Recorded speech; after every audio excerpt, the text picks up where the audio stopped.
नमस्कार। न्यूज़ डंका में आप सभी का स्वागत है। मैं महेश विचारे। दोस्तों, मंगलवार को एक खबर आई अजमेर में, जो एक घटना 1992 में हुई थी, जिसमें लगभग 100 से ज़्यादा लड़कियों का बलात्कार किया गया था। उनके कुछ फ़ोटोग्राफ्स निकालकर उनको धमकाया गया और उन पर बलात्कार किए गए। ये मामला पूरे देश भर में उसकी चर्चा हुई थी और इसके बाद आज लगभग 30 साल के बाद उसमें जो आरोपी थे, 6 आरोपी थे, उनको आजीवन कारावास की सज़ा सुनाई गई। अब ये घटना जो है ये घटी है 1992 में।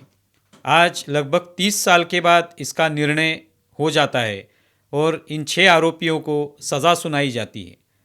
क्या हम लोग इसे न्याय कह सकते हैं?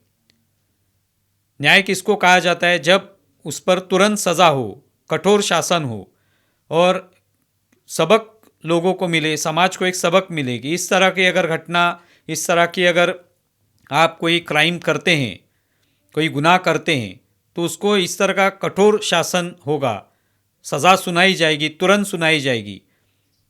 तो ये सबक आवश्यक होता है समाज के लिए। लेकिन ये घटना घटी है 1992 में और आज इतने सालों बाद उसमें से जो 6 आरोपी है उनको सज़ा सुनाई गई है। कुछ आरोपी इससे पहले भी थे, लेकिन उन्होंने उनकी सज़ा काट ली, उनको बाद में छोड़ दिया गया। अभी ये 6 आरोपी सज़ा के पात्र हैं।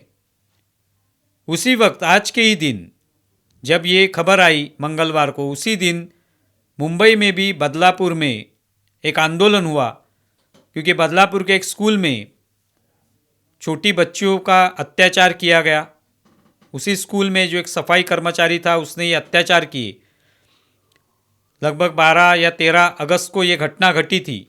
उसके बाद 20 अगस्त को यानी मंगलवार को ये आंदोलन हुआ। जो उनके सभी बदलापुर के रहीवासी थे वो सभी रेलवे ट्रैक पर उतरे थे। रेलवे बंद हो गई थी उसके वजह से।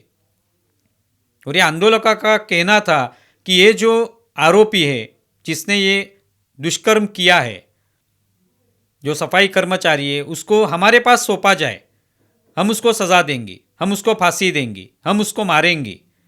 ये उनका कहना था। यह आंदोलन लगभग 8 से 10 घंटे चला। लोग गुस्सा थे और स्वाभाविक भी है गुस्सा। उसमें से बहुत सारी महिलाएं जो बता रही थी कि क्या करें हम लोग।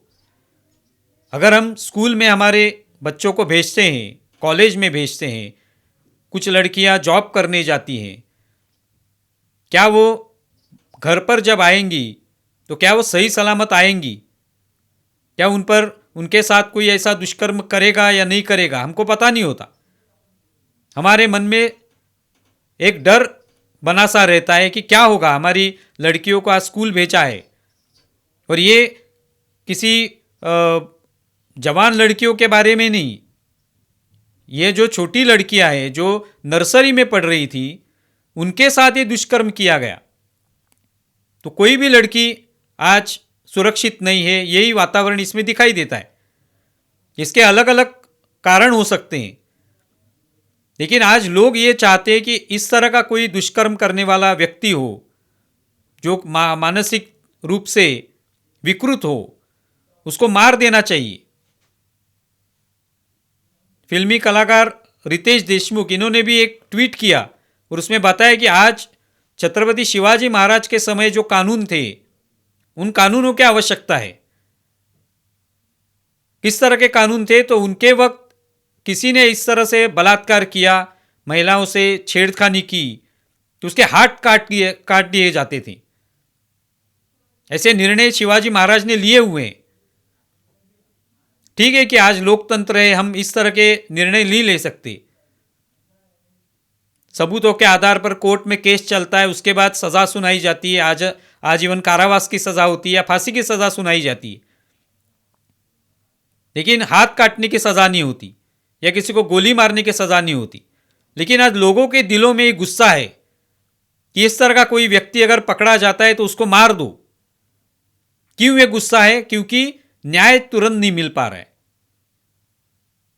सालों लग जाते हैं न्याय मिलने के लिए। और इसको न्याय भी कैसे कह सकते हैं? किसी को दोषी अगर 30 सालों के बाद उसको दोषी पाया जाता है, तो किस तरह का न्याय है? अजमेर की उस घटना में जो भी 100 से ज़्यादा लड़कियां जिनके ऊपर बलात्कार हुए, उनमें से कई लड़कियों ने आत्महत्या कर ली। उनका जीवन जो है बर्बाद हो गया, उनके परिवार का जीवन बर्बाद हो गया। उनको किस तरह का न्याय मिला? तो आज यही है कि आज बदलापुर में जो घटना घटी, तो ये एक घटना नहीं है, ऐसे अनेक घटनाएं हमारे सामने आती रहती हैं। कुछ लव जिहाद की आती हैं, कुछ इसी तरह से छोटी बच्चियों पर कोई दुष्कर्म कर लेता है। घर में भी ऐसी घटनाएं घटती हुई नजर आती हैं। किसी बाप ने ही अपने बेटी पर बलात्कार कर लिया, किसी चाचा ने अपनी भतीजी पर बलात्कार कर लिया। ये घटनाएं सामने आती रहती हैं। ये एक सामाजिक समस्या भी है, इसका हल निकलना चाहिए। और हम लोग देख रहे हैं कि ये मामला जब कोर्ट में चलता है तो सालों चलता रहता है, तारीख के ऊपर तारीख पड़ती रहती है, लेकिन मामला जो उसका निर्णय नहीं निकलता। और फिर कुछ सालों बाद पता चलता है कि एक तो वो आरोपी निर्दोष मुक्त हो जाता है सबूतों के बिना, या फिर उसको सजा हो जाती है। लेकिन 30 साल बाद, 20 साल बाद सजा होने के बाद क्या वो न्याय रहेगा? तो इन पर कुछ तो करना चाहिए। और ये सिर्फ किसी सरकार का विषय नहीं है कि सरकार कुछ कानून बनाए और सजा दे। एक सामाजिक विषय भी है, इसमें अलग अलग पहलू है जिसका विचार होना चाहिए। किसके वजह से ये हो रहा है? क्या संस्कारों के मामले में हम लोग कम पढ़ रहे हैं? क्या सोशल मीडिया पर हम लोग ज़्यादा कहीं पे एक्टिव है, इसके वजह से ये हो रहा है?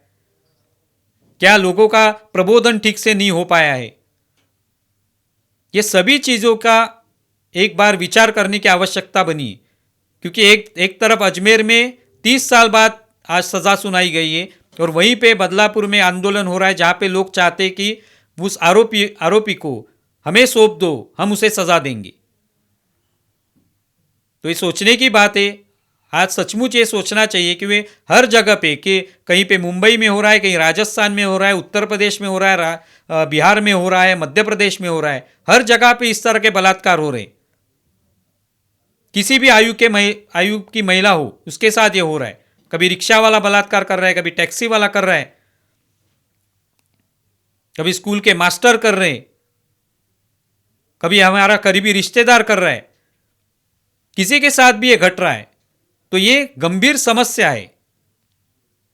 इस समस्या का हल कौन निकालेगा पता नहीं, लेकिन हमें सिर्फ ये गुस्सा जताने से होगा नहीं, इसके ऊपर क्या हल निकाल सकते हैं, किस वजह से ये सब हो रहा है, इसके बारे में एक बार सोचना चाहिए।